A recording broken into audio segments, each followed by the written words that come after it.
Well, it's good to see everybody.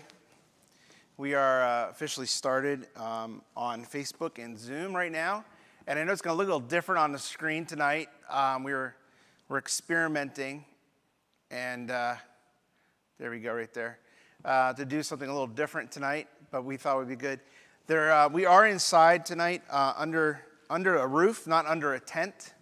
So if some of you are at home going, "Hey, this doesn't look like the tent or the tabernacle," that is absolutely correct. We are actually inside tonight. As we get started tonight, I want to just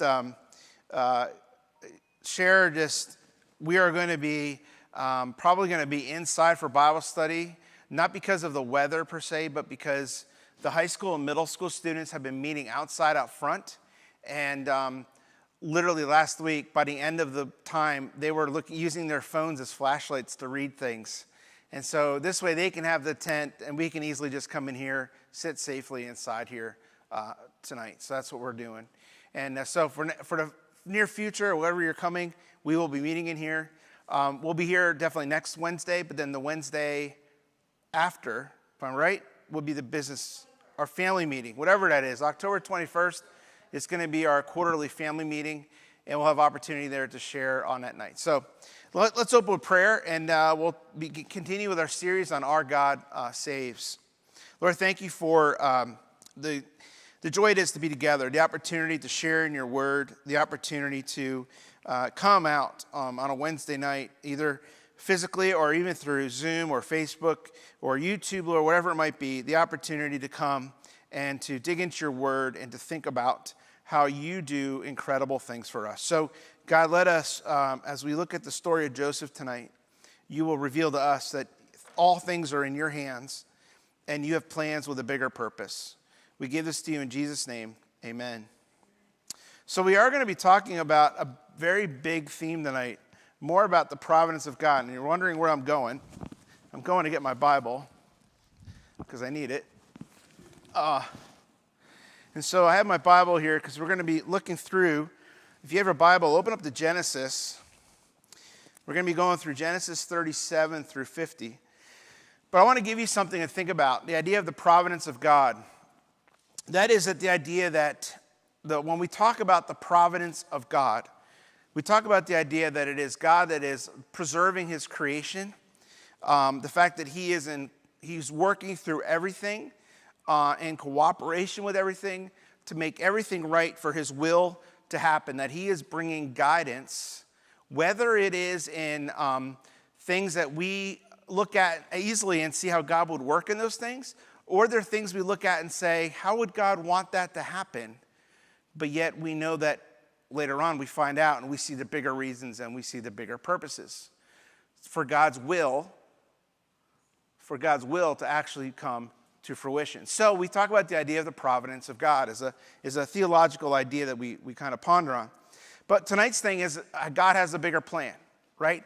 So when we think about the idea that God has a bigger plan, I call it a man saved for a bigger purpose, which is true. And technically, you probably could have said, when we talk about the story of Joseph, it was probably more like a teenager was saved for a bigger purpose, if you think about the timeline.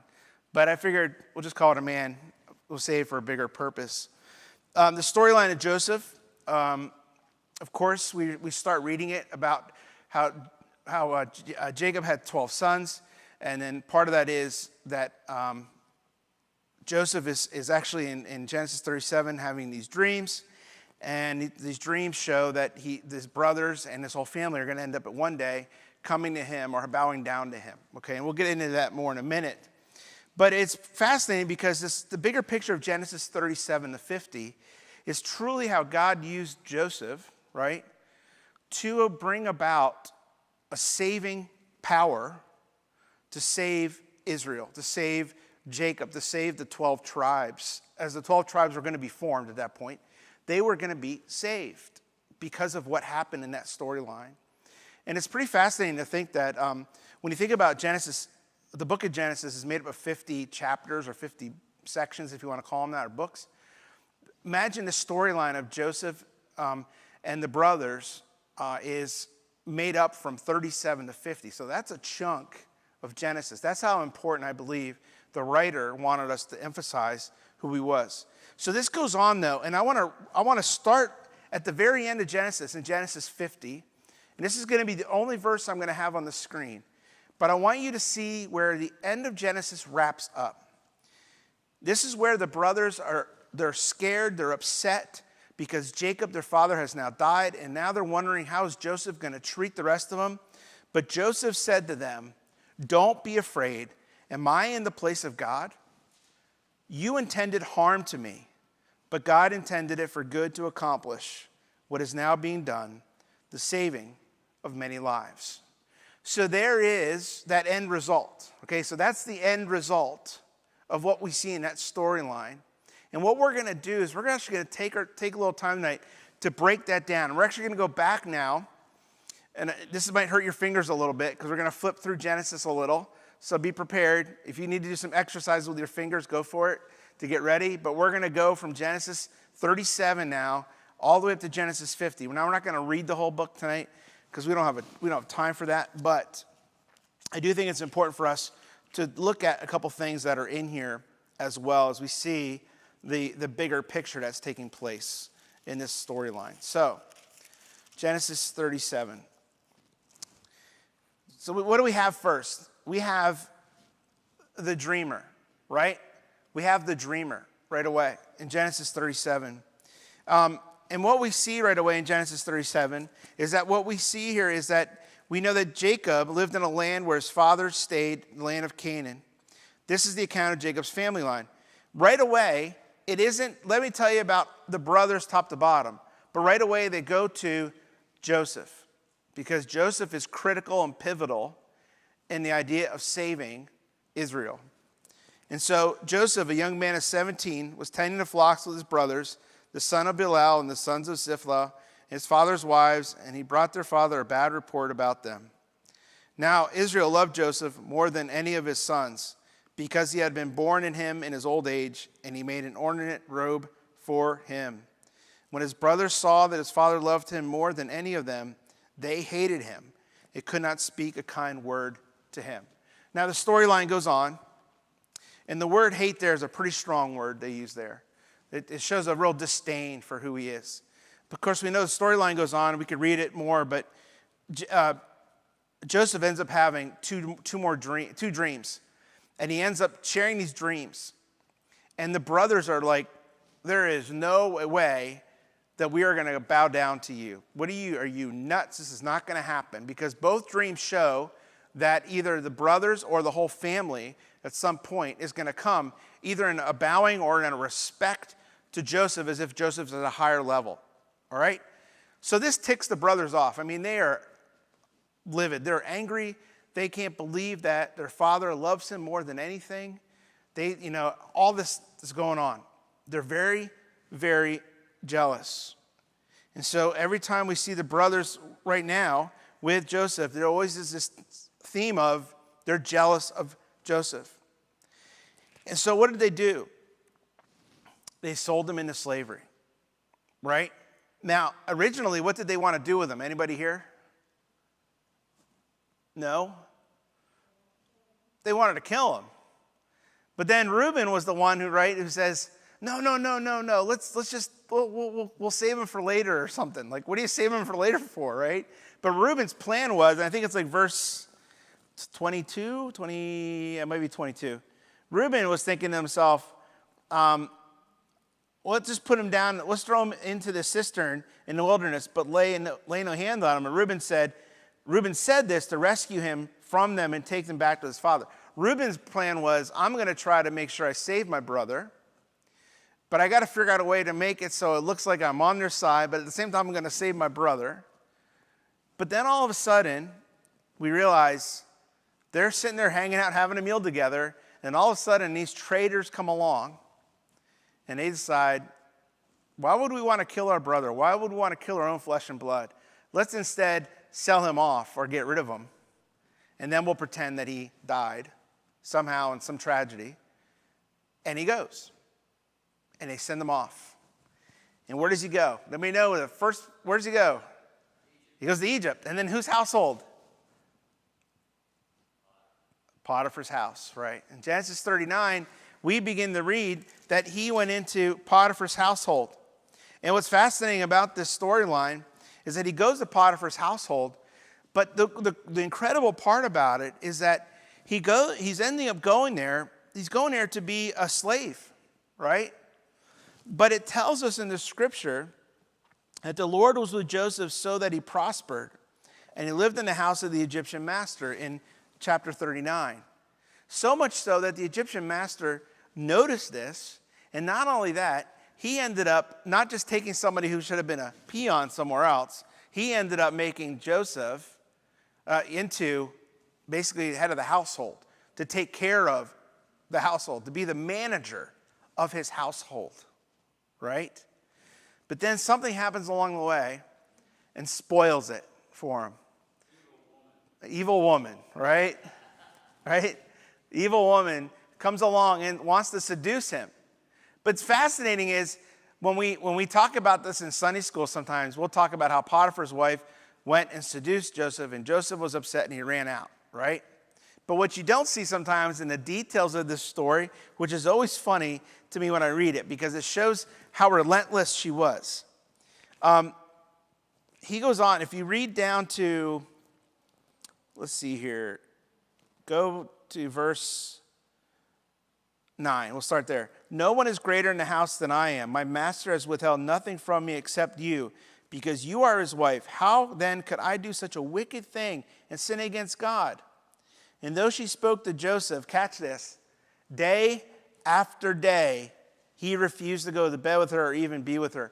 It says it was day after day. It wasn't like it happened once or maybe twice. It sounds like it was day after day after day. And she was relentless. And the fact that Joseph was one who Joseph was willing to have literally that kind of self-control that God gave him. But yet, something happens. And again, I believe this is part of God's providence. In Jacob's obedience to God, Joseph's obedience to God, he runs out. And he says that she gets a hold of his cloak. I think the King James Version says he ran out naked. I'm not sure. I'm not going to go there right now. But the point is that she took the cloak, his clothes, and then she claims that he was the one trying to seduce her. And then he lands up in where? Prison. Right? He ends up in prison. But what's fascinating about him, end up in prison, he goes off to jail, right? He's off to jail now. They're like, how dare you do this to me? You're going to jail. But because of this incident with Potiphar's wife, he's going off to jail. But then guess what happens there? He finds favor with the jail keepers so much that now he becomes the prisoner in charge of the jail. How does that work, by the way? Hey, you're the prisoner, but we're going to put you in charge, right? Unbelievable how God continued to work at moment after moment after moment. Now he's in charge there. And God put him there for a reason, right? Because here comes along what? Next thing we know it, Pharaoh's not happy with his cupbearer, the baker, and the candlestick maker. No, that's not true. But anyways, there's no candlestick maker. But I thought that kind of went together. Here's the thing. In Genesis 40, right, the cupbearer and the baker show up to jail because the Pharaoh is not happy with them. And there's two different dreams because they find out they're there. These guys have these dreams. And then they're really upset about the dreams. They're not even sure how to interpret the dreams. They're not even sure what to do with these dreams. And he interprets them. And one of the dreams for the cupbearer is a very good dream, right? He's going to end up being restored in 3 days. The baker's dream, no bueno. It's not so good for him. He's like saying to him, yeah, in about 3 days, you're going to be impaled. You're going to be killed. No good. Bad muffins, right? You know, I don't know what he was making, but it was bad, okay? And so he's the one that's going to get impaled. But Joseph says something to that cupbearer when he says, remember me. Remember me. But then he goes back, and it tells us that the cupbearer immediately, for some reason, forgot about him. But then it wasn't until Pharaoh has a dream, right? Pharaoh has a dream in Genesis 41. And that's when the cupbearer comes back and says, Today I'm reminded of, this is verse 9 and 41. Today I'm reminded of my shortcomings. Okay, sure. And I'm surprised he didn't end up back in jail for that. But Pharaoh was once angry with his servants, and he imprisoned me and the chief baker in the house of the captain of the guard. Verse 11 says this: each of us had a dream the same night. Each dream had a meaning of its own. But a young Hebrew was there with us, a servant of the captain of the guard. A young Hebrew was there. So he remembered the Hebrew. Right when it needed to be done, in that moment, God brings an opportunity to just get into the place that Joseph needed to be. And so Pharaoh calls Joseph up. And I love the detail they put into this story. It doesn't just say they called Joseph to come and Joseph interpreted the dream, right? It sounds like Joseph went and got out his Gillette shaving cream and had a shower and he shaved, okay? I mean, that's what happened. I'm not joking. That's what it says. It says it right here. It says, when he had shaved with his Bic shaver and his Gillette shaving cream and then put on his new clothes and new shoes, he came before Pharaoh. That's my version, at least, in my Bible. The point is that he did. There's detail in here that he literally got cleaned up before he went to Pharaoh. So he did. He got cleaned up. He goes before Pharaoh, and he tells Pharaoh the dream that he has. He talks about the dream, which are one and the same dream. And it's a fascinating dream, right? About how 7 cows come out of the water, but then 7 other cows come out that look like they're ugly and scrawny, and then they eat the cows, but yet they don't gain any weight. I wish I could be like that, you know?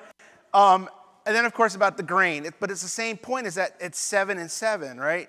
The idea that there will be 7 years of feast, but 7 years of famine. Pharaoh is impressed, right? So impressed with what he came up with and how we brought it out. This truth was coming, that Joseph is now made governor of the land. Think about it.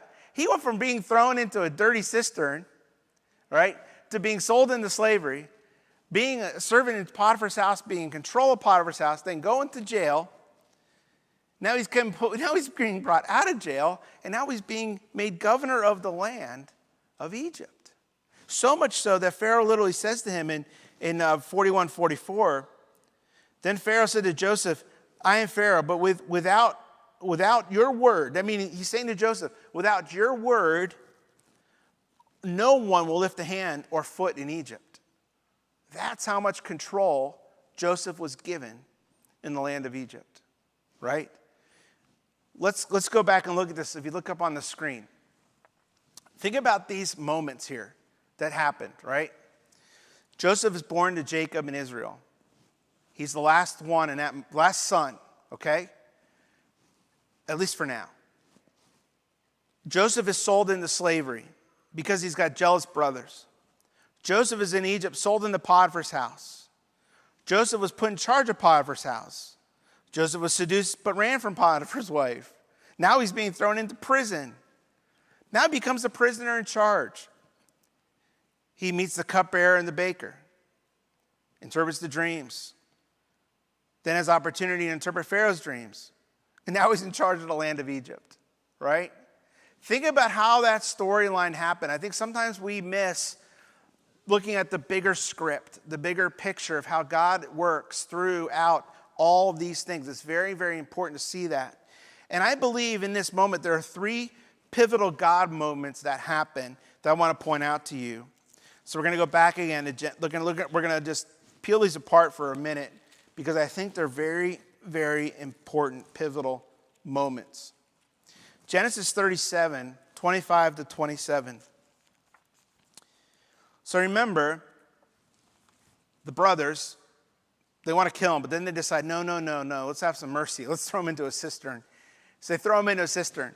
But think about what happens. This is a pivotal moment. As they sat down, this is verse 25. As they sat down to eat their meal, they looked up and saw a caravan of Ishmaelites coming from Gilead. Their camels were loaded with spices, balm, and myrrh, and they were on their way to take them down to Egypt. Judah said to his brothers, what will we gain if we kill our brother and cover up his blood?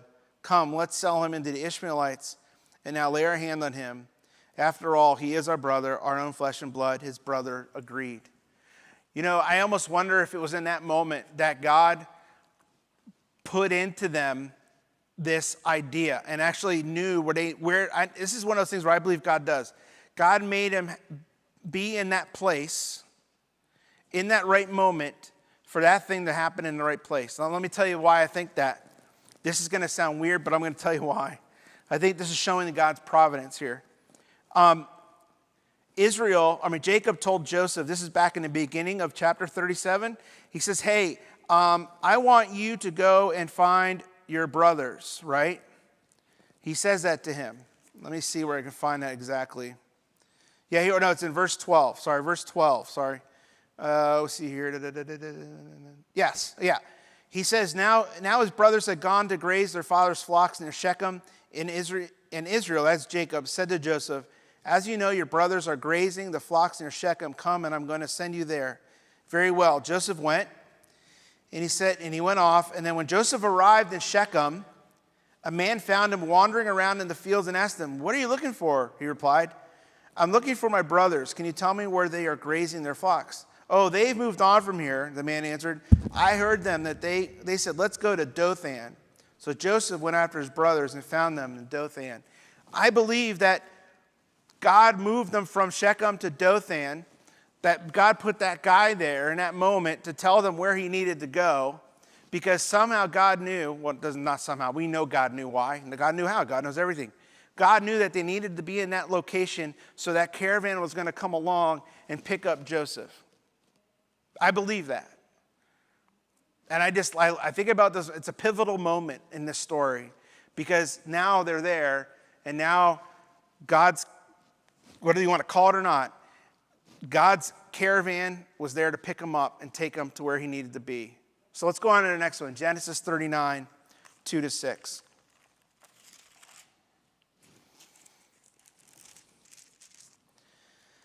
And this is where he's in Potiphar's house. Okay? So it says this in 2-6. The Lord was with Joseph so that he prospered, and he lived in the house of the Egyptian master. When his master saw that the Lord was with him and that the Lord gave him success in everything he did, Joseph found favor in his eyes and became his attendant. Potiphar put him in charge of his household, and he entrusted his care everything he owned. From the time he put him in charge of his household and all that he owned, the Lord blessed the household of the Egyptian because of Joseph. The blessing of the Lord was on everything Potiphar had, both in the house and in the field. So Potiphar left everything he had in Joseph's care. With Joseph in charge, he did not concern himself with anything except the food he ate. Here's the thing. What's pivotal about that moment? God was beginning to set up Joseph to be somebody of value and to have the ability to have respect and the ability to be in charge of things, even in that small case of that little household. And I also believe something else, because we know in this story a little bit more, the fact that, where it says it here, Joseph ended up going into jail, into prison, but he didn't go to a regular prison. It sounds like he went to a captain's house somewhere where he was actually in a place where it's almost like as if Potiphar sent him to a what do we call that nowadays? It's not your normal jail. It's where rich people go. No, not solitary confinement. Minimum something. Minimum security, right? He sends him to this place where it's kind of like, well, we're going to send you here. And it's almost as if, like, because of that moment he was with Potiphar, he ends up getting put into the right prison, right? With Potiphar's decision, in the right place, in the right prison for the right moment to happen, so that he can meet the cupbearer and the baker. All right? Look at Genesis 39, 20-21. This is what it says. And this is what I was talking about. Joseph's master took him and put him in prison, the place where the king's prisoners were confined. The king's prisoners, right? Think about that, it's the king's prisoners. But while Joseph was there in the prison, the Lord was with him. He showed him his kindness and granted him favor in the eyes of the prison warden. God was working in that prison to prepare Joseph for what was going to later on happen. Like, God was setting it up all along.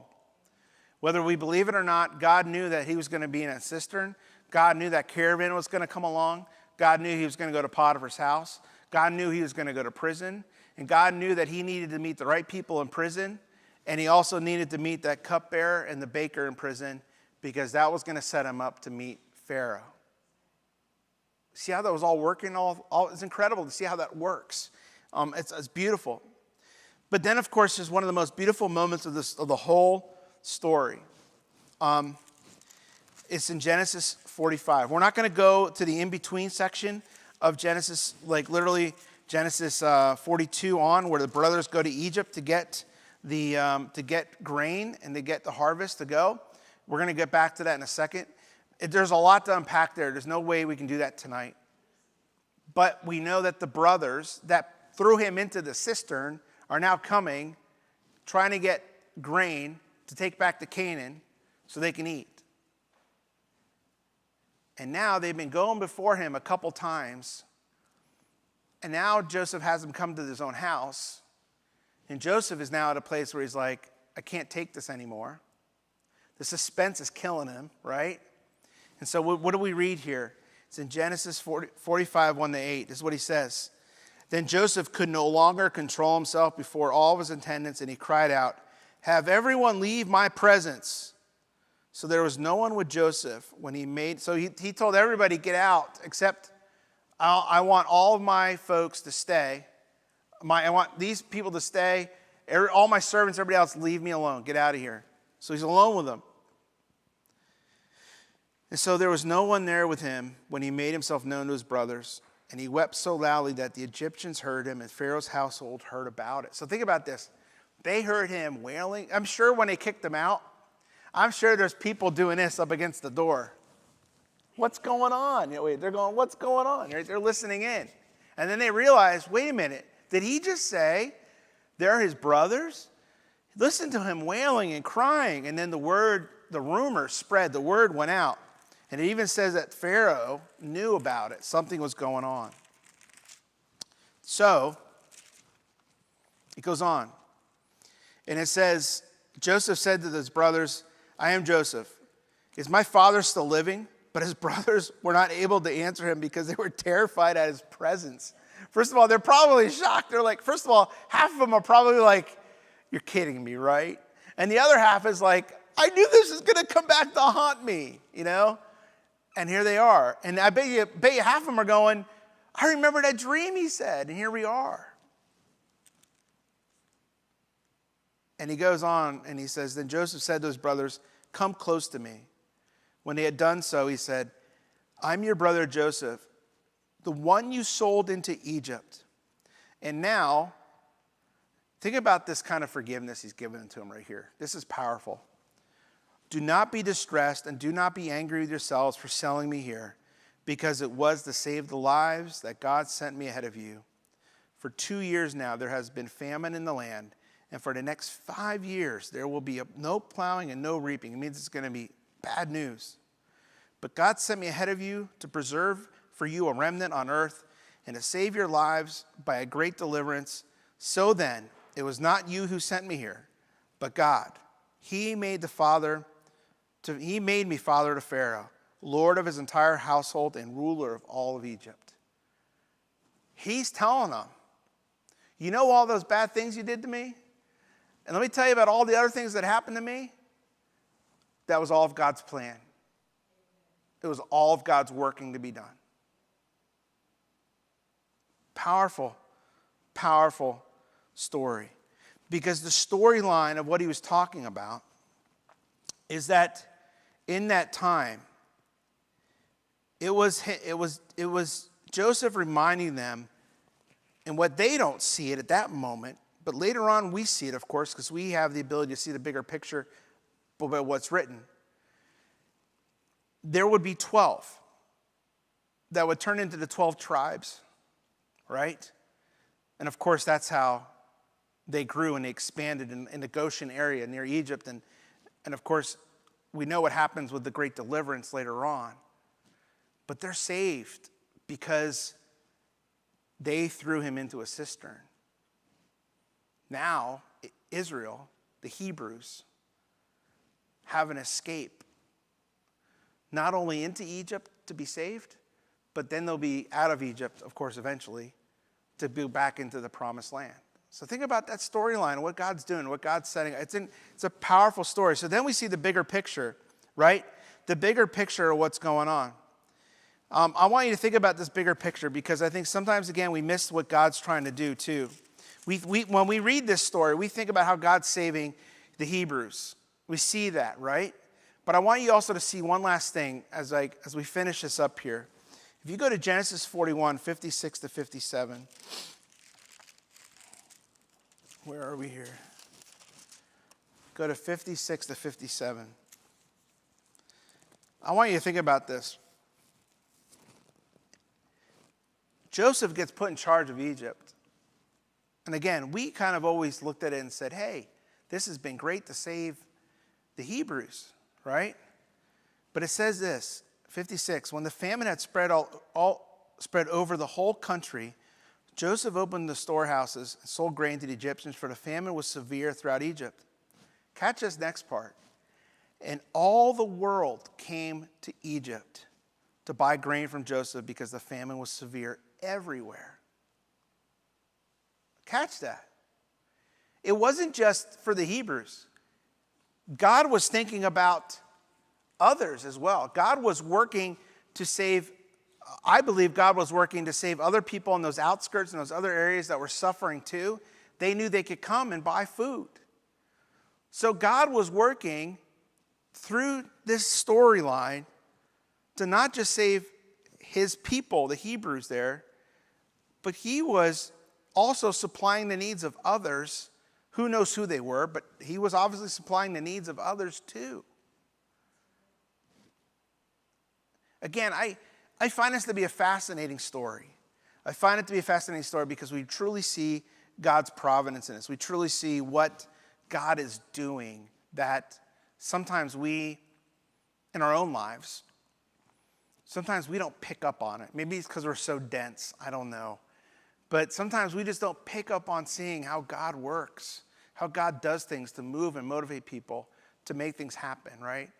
You know, I've shared this before in church, but I'll finish with this story. You know, I hired Chris Hamilton, our pastor here, our Reverend Chris Hamilton. I'll make that known. I hired him back in like 2006 to work with me at the camp, right? He worked for me for a couple years, 2 or 3 years, and I got to know him over the years because of the work I did with APCOPAD and everything, right? But I believe God was setting that relationship up back then for what is happening today. I believe that. And there's more reasons for that too, because it has to do with what Chris has been going through and what I've gone through, and now where we are here together. But think about that. That was 2006. And now we're into this stupid 2020, right? Sorry, I'm saying it that way, but that's what it is. It's crazy. But 14 years later, kind of blows my mind. But that's how God works. I think God sets things up for reasons and for things to happen. So I said I was going to end with this, but I'll end with this one. What I want to say to you is this. Never pass over little things. Never pass over where you think God might be working or God might be doing something to show you something.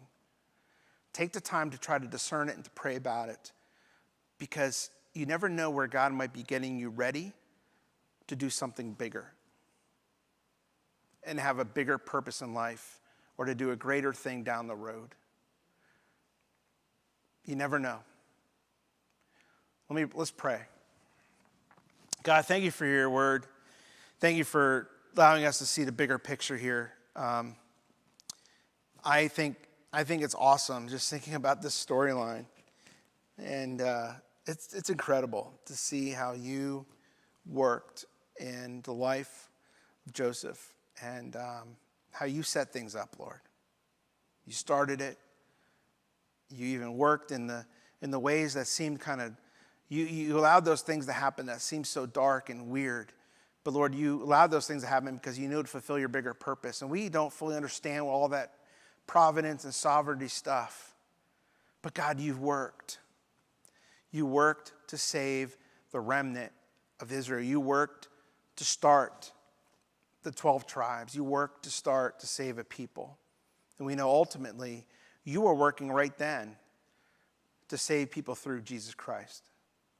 And so, God, thank you for that storyline that we have. God, you're good. And thank you for this time. In Jesus' name, amen. Hey, we're going to jump off Facebook and YouTube. Thank you all for joining us. And if you want to, you can be a part of our church service on Sunday mornings at 9:30. We ask you to come a little early to get a seat, and we can get your name for contact tracing, but you can show up here and participate. We got plenty of room in here, so you can come and jump in here as well. Thanks so much, and we'll stay on Zoom for our own prayer time as a church.